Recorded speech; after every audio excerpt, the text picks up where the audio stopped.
नमस्कार, मैं हूं शिखा शुक्ला और आप देख रहे हैं रियल न्यूज। आइए रुक करते हैं आज की ताजा तरीन बड़ी खबरों की ओर।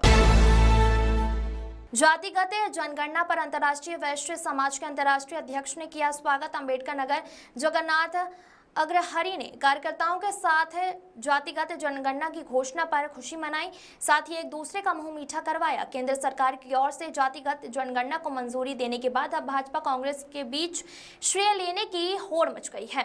भाजपा जहां इसे अपना मास्टर स्ट्रोक बता रही है, तो वहीं कांग्रेस इसे राहुल गांधी के संघर्षों की जीत बता रही है।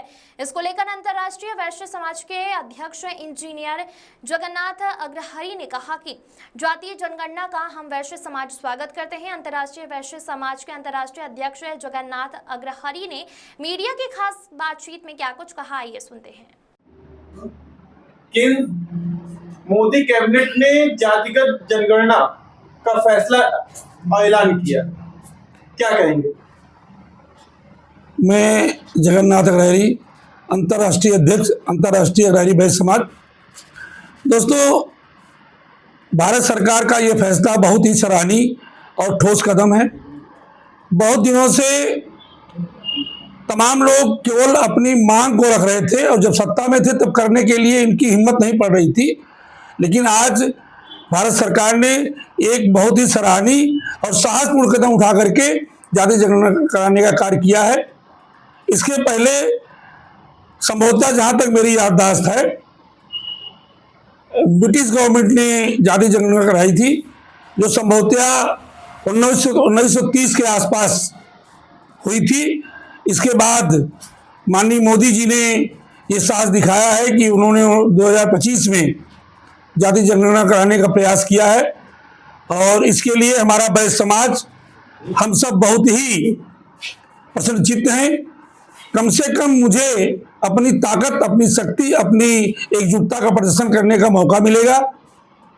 हम अपने समस्त वैश्य भाइयों से अनुरोध करते हैं, चाहे वो जिस उपजात के हों, भूज हो, कलवार हो, तेली हो, अग्रहरि हो, अग्रवाल हो, और जिस तरह भी जात के हों, मारवाड़ी हो, सब लोग अपने नाम के आगे वैश्य लिखें। जैसे वैश्य जगन्नाथ अग्रहरि, वैश्य हिमांशु अग्रहरि, इस तरह से तमाम अपने नाम के आगे वैश्य लिखें और अपनी उपजाति बाद में बताऊँ, पहले ये बताऊँ कि मैं वैश्य हूँ। जैसे विभिन्न जातियों के लोग अपनी उपजात को छिपाते हुए केवल अपनी जाति बताते हैं कि मैं उस जात का रहने वाला हूँ।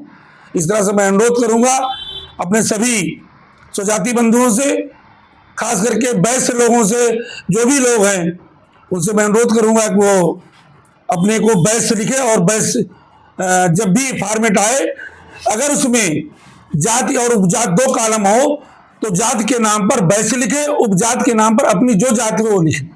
क्या इसके सरकारी सेवा में भी फायदा मिलने की संभावना है समाज को? जब हम एकजुट हो जाएंगे, कोई भी समाज हो, जब वो अपनी एकजुटता के साथ आएगा, जैसे हमारी संख्या लगभग 24 से 29% के बीच में है और जब मैं विभिन्न जातियों में बटा रहता हूं तो 5%, 2%, 1%, 4% इस तरह से हम लोग रहते हैं। और जब हम एकजुट हो जाएंगे, जैसे 5 उंगलियां हैं और जब एक हो जाती है तो एक मुट्ठा बन जाता है, उस तरह से अगर हम लोग एक हो जाएंगे तो एक साथ हम लोग एकजुट दिखाएंगे और लगभग 25 से 29% होकर के हम सरकार से अपनी भागीदारी मांगेंगे।